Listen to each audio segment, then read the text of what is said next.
Parlamento Nacional recomenda para o governo atuar subsídio para o sucesso, nível facilita ona passageiro sira condição grave para mais o custo dele. Segunda-feira, deputado Husi bancada CNRT, Natalino dos Santos Hateteng, Hanesan Timoroang ni aprecia teves ba ro sukses, nebe ajuda ona comunidade sira Husi dili ba oikusi e a situação nebe mais grave. Também, ni Husi ba governo, la bele fo subsídio ba aero dilirit, mas be fo mo subsídio ba lumba ro sukses, Hanesan transporte marítima ida, nebe ajuda transporta ona comunidade, ka passageiros sira nebe a soro situação difícil rumah.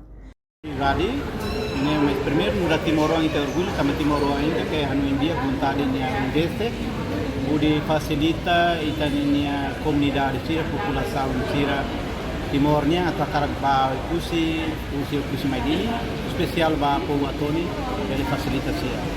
Então agora kata governo for subsídio ba aerodini, au sumos governo tahu tentang como subsídio ba ro sucesso.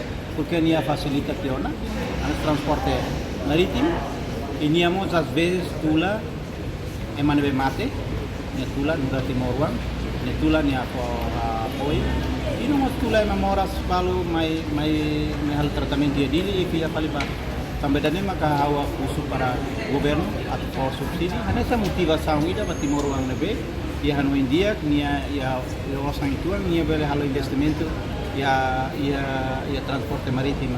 Também no Timor-Leste ainda cara aprecia lilio Timor-Leste nebe maka investe arone e buat dia kita hari dane antara governo parlamento ya dever atau usu governo estado ba companhia ro sucesso. Hatamba recomendação vice-ministro assunto parlamentar, Adérito Ura Costa promete se envia assunto para o ministério relevante ou em Samak Bele toma atenção. Reportagem Melda Fátima, Televisão Timor Post.